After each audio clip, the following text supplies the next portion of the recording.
అందరికీ నమస్కారం. ఈ మధ్యకాలంలో వైసీపీ సోషల్ మీడియాలో ఒక పోస్ట్ చూశాను. మనకి మాచర్ల పట్టణానికి వేసిన ఔటర్ రింగ్ రోడ్డు రామకృష్ణారెడ్డి గారు వేయించారని చెప్పి పోస్టులు చూశాం. కానీ ఈ రోడ్డు నడికూడి నుంచి మాచర్ల అవుట్స్కట్స్ నుంచి ఇటు మండాది వై జంక్షన్ వరకు ఒక కాంట్రాక్టర్ వేశారు. శ్రీగిరిపాడు నుంచి సాగర్ వరకు మాచల్ టౌన్ మీదుగా ఒక కాంట్రాక్టర్ సాగర్ వరకు వేశారు. ఈ మొత్తం కలిపి 550 కోట్ల ప్రాజెక్ట్. ఇది ఈ నిధులు మొత్తం సెంట్రల్ గవర్నమెంట్ ప్రాజెక్ట్ సంబంధించినవి, నేషనల్ హైవేస్ వాళ్ళు శాంక్షన్ చేసినవి. ఈ నిధులు శాంక్షన్ కావడానికి ఇక్కడ అనాదిగా దాదాపు 3 దశాబ్దాలుగా హైవే లేవని చెప్పి ఎంపీగా ఉన్న లావు శ్రీకృష్ణదేవరాయలు గారు ఆనాడు తీసుకొచ్చారు. ఏదైనా ఈ రోడ్స్ వేశారు, ఈ రోడ్స్ బాగుపడ్డాయి, ఈ ప్రాంతంలో రియల్ ఎస్టేట్ భూమి వచ్చింది అంటే ఆ పుణ్యం గౌరవనీయులైన లావు శ్రీకృష్ణదేవరాయలు గారి దయ. ఆయన వేసిన రోడ్లు మేమేసాం అని చెప్పి గొప్పలు చెప్పుకుంటున్నారు. నిజంగా మీకు మాచర్ల నియోజకవర్గ అభివృద్ధి పైన, మాచర్ల నియోజకవర్గ రహదారుల పైన చిత్తశుద్ధి ఉంటే 100% ఇటు చూసుకుంటే పులపాడు నుంచి దుర్గి వరకు ఆ రోడ్డు ఎవరు వేయించారు?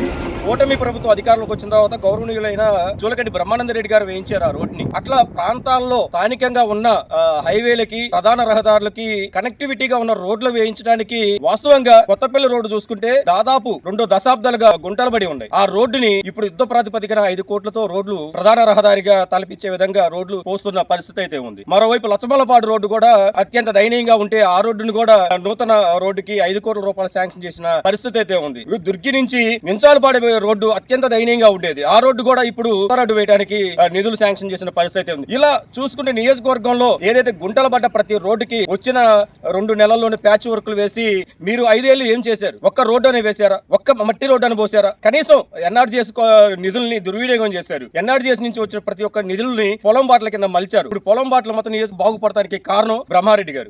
ఇది చిత్తశుద్ధి అంటే ప్రజల పట్ల, ప్రజల సమస్యల పట్ల చిత్తశుద్ధి ఉన్న వ్యక్తులైతే ఇవన్నీ ఎక్కడ ట్రోల్ చేసుకోవటం, హైప్ చేసుకోవడం అనేది ఎక్కడ ఉండదు. చెయ్యని పనికి చేసినట్లుగా చేయటం ఆ క్రెడిట్ మీకే దక్కింది. మొత్తంగా అయితే నేషనల్ హైవే ఏదైతే మనకి మాచర్ల మీదగా పోతున్న జాతీయ రహదారి ఏదైతే పడిందో, ప్రజలు సౌకర్యవంతంగా ఈ రోడ్డు మీద ప్రయాణాలు చేస్తున్నారు అంటే దానికి కారణం ఎంపీ లావు శ్రీకృష్ణదేవరాయలు గారు. ఆయనకి ధన్యవాదాలు తెలపాల్సిందే ప్రతి ఒక్కరు. మేము కూడా మా వంతు శ్రీకృష్ణదేవరాయలకి ధన్యవాదాలు తెలుపుతున్నాం.